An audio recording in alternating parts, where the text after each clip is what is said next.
You can say every time England play, the odds are too generous on their opposition. Yeah. Because we know where the money every week in the Premier League. The big four are underpriced. Yeah. Now, they're underpriced because we know we're going to lay them big time, and people will have doubles, trebles, accumulators on all of them, and if they all cop, it's going to cost us fortunes. But if the punters complain, then the remedy's in their own hands. Don't back them for a couple of weeks, and we'll soon have to be more competitive. But because they're underpriced, therefore, the draw and their opposition have to be overpriced. Now, whether you can make that pay, because they don't often lose, obviously, that's why they are the big four. Although this season they're making is proving a bit different. But you know, by and large, the punter sort of says, "Oh yeah, well, I know it's underpriced, but they're going to win, aren't they?" Yeah. Yeah. So it's like, if I've got to buy a loaf of bread, even if it's £5, I've got to buy it because I've got to have bread. You know, so they're saying, well, that's going to win, so I've got to back it regardless of what the price is.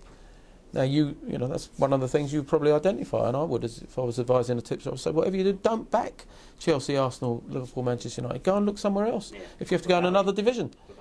How much time do we spend concentrating on the Premiership, listening to this, you know, hearing what's going on? How do we know what's happening when Accrington are playing Dagenham this week? We don't. We haven't got a clue. No.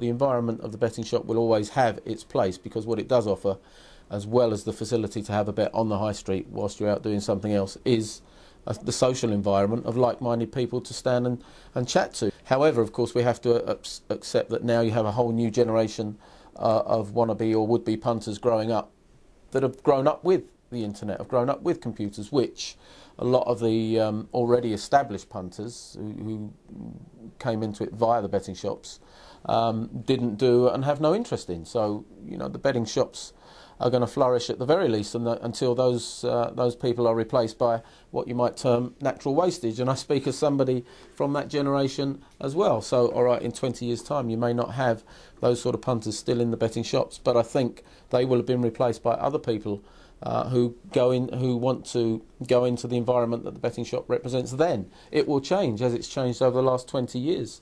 You know, there are so many facilities in betting shops now that before 1985, 86 didn't exist. You couldn't go in and have a cup of tea. You couldn't go in and watch the television. You couldn't go in and sit in any comfort. You couldn't go in and use toilet facilities. You know, all of these things have been brought in. You couldn't go in the evenings. You couldn't go in on bank holidays, Good Friday in particular.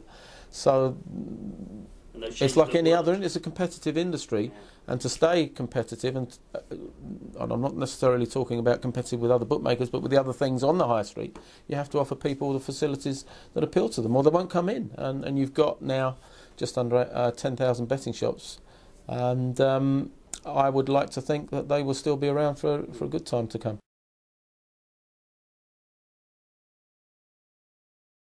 It is true to say that if you are dedicated to winning money, you may well only have, in fact, two bets a day might be a lot for somebody in that position. One bet a week might be a lot then. One bet a month. It depends why you're doing it. If you are what's termed a professional punter, you have to wait until you consider that the odds are well and truly in your favour. Do bookies ever get and the go odds and wrong? Bet them. We get them wrong every day. There are winners, aren't there?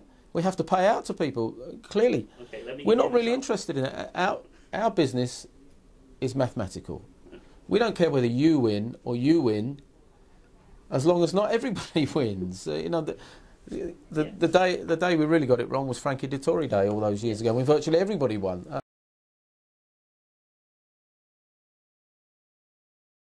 There is value day in, day out. The shrewd punters go and look for it, but because you've got value doesn't mean you'll end up with the winning result.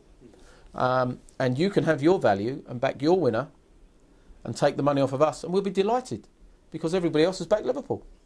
So great, well done you. But I think you'll find, and you probably were aware of it as well, you can tell all the people you want till you're blue in the face, but they won't necessarily agree with, believe, or follow you in. That's true. Of course, it's an inexact science, and as they famously say, horses can make asses of you. You know, horses aren't humans, and like humans, they don't do what you expect them to do all the time, and that's why there are bookmakers, because if it was that easy that you just had to know whether the trainer fancied his horse on a given day, we'd have been out of business long ago.